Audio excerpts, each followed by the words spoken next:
नमस्कार दोस्तों, I hope you all are doing well. जो हिंदी माध्यम से सीखने वाले हमारे लर्नर्स हैं उनको फ्री में अंग्रेजी सिखाने की एक कोशिश है और आई होप कि आपने हमारे पिछले वीडियोस देखे होंगे। अगर नहीं देखे हुए हैं तो अभी इस चैनल को सब्सक्राइब कर लीजिए and start watching and start learning. पिछले वीडियोस में मैंने आपसे चर्चा की थी कि अंग्रेजी सीखना कितना सरल है। Only it is a matter of practice. थोड़े से अभ्यास के साथ आसानी से अंग्रेजी सीखी जा सकती है। पिछले वीडियोस में मैंने आपको बेसिक वर्ड्स की लिस्ट शेयर की हुई है और अभी लास्ट वीडियोस में मैंने जो बेसिक जो मिनिमम रिक्वायरमेंट है 100 वर्ड्स इंग्लिश के, वो आपको डिस्क्रिप्शन लिंक में दिए हुए थे। आई होप कि आपने वो देखे होंगे, डाउनलोड किए होंगे and start using these words. और इन शब्दों को अपने डे टू डे लाइफ में इस्तेमाल करना शुरू कर दीजिए and you will see the change in yourself. आज के इस वीडियो में we are going to talk about sentence pattern, कि अंग्रेजी के जो वाक्य हैं वो किस तरीके से बनते हैं, उनका पैटर्न क्या होता है और कैसे वो सेंटेंस बनाए जा सकते हैं। अंग्रेजी के जितने भी वाक्य बनते हैं वो एसवीओ पैटर्न पे बनते हैं। तो आज हम ये समझते हैं कि एसवीओ पैटर्न क्या होता है। That is very simple. SVO pattern मैं आपको बताता हूँ। S for subject. सब्जेक्ट का मतलब है डूअर। डूअर को हिंदी में ट्रांसलेट करें तो इसका मतलब है कर्ता। कर्ता का भी मतलब होता है किसी काम को करने वाला। तो अंग्रेजी के वाक्य हो या हिंदी के वाक्य हो, कोई बहुत बड़ी उसमें टेक्निक नहीं है।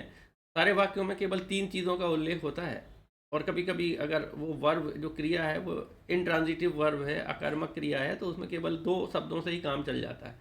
और इससे भी आगे मैं आपको बता दूं कि अगर कोई इम्परेटिव सेंटेंसेस है, आदेशात्मक या रिक्वेस्ट है, तो केवल एक वर्ड से ही सेंटेंस बन जाता है। हम इसके बारे में डिटेल में चर्चा करेंगे। अभी right now we understand what is that's SVO pattern और इसको कैसे वाक्य बनते हैं और कैसे बना सकते हैं इजीली, यदि हमारी थोड़ी सी समझ विकसित हो जाए। तो जो इंग्लिश का एसवीओ पैटर्न है, एस फॉर सब्जेक्ट। सब्जेक्ट का मतलब है डूअर। डूअर का मतलब है कर्ता। V stand for verb. V का मतलब है वर्ब। वर्ब का मतलब है क्रिया। क्रिया का मतलब है कोई काम। कोई भी वाक्य बोला जाता है तो उसमें मेनली 3 चीज़ें हो सकती हैं कि काम को करने वाला कौन है और क्या काम हो रहा है और किस वस्तु से वो संबंधित कार्य है, यदि कुछ कर रहे हैं उसमें कोई रिलेट। तो जो O it stand for object. Object का मतलब है क्या लक्ष्य या कोई वस्तु। For example, Mohan is playing cricket.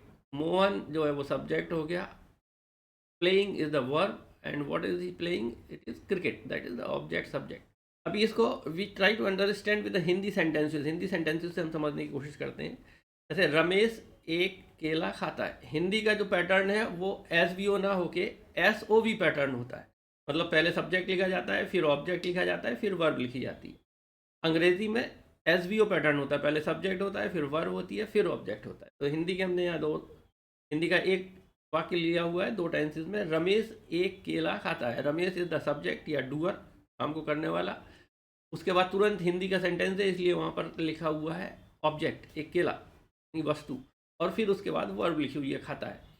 That is present simple tense, present indefinite tense. Hindi में भी वही टेंस होते हैं, अंग्रेजी में और सभी भाषा में भी 3 होते हैं, प्रेजेंट, पास्ट एंड फ्यूचर। तो रमेश एक केला खाता है, ये रमेश एक केला खा रहा है, ये सबसे पहले कर्ता लिखा हुआ है हिंदी में, फिर उसके बाद वस्तु लिखी हुई है और फिर क्रिया लिखी हुई है। दैट इज सबसे पहले सब्जेक्ट, फिर ऑब्जेक्ट, फिर वर्ब। ये हिंदी का पैटर्न है। अंग्रेजी का मैंने आपको ऊपर दिखाया। Ramesh eats a banana. जब when we use this tense, तो इसका मतलब है कि वो हैबिचुअल है या हैबिट है या उसकी वो ऐसे काम कोई रोज करता है। Whenever we speak in simple sentence, present indefinite, present simple, बहुत सारे नाम होते हैं।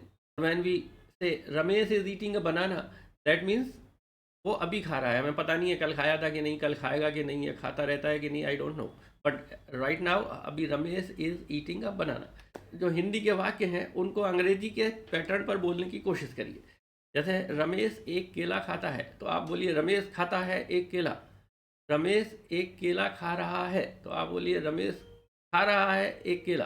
तो जब आप इस तरीके से वर्ड्स को शिफ्ट करेंगे, तो पहले सब्जेक्ट लिखेंगे, फिर हिंदी में वर्ब लिखेंगे या बोलेंगे, और फिर ऑब्जेक्ट। तो हो सकता है थोड़ा सा लगे कि ये क्या कर रहे हैं, तो but when you start using this you will understand. आपको समझ आ जाएगा कि ये एस वी ओ पैटर्न क्या है। तो हिंदी के सेंटेंसेस को भी हम एस वी ओ पैटर्न में बोल के थोड़ा सा प्रैक्टिस कर सकते हैं और वो आपकी मेमोरी में आ जाएगा।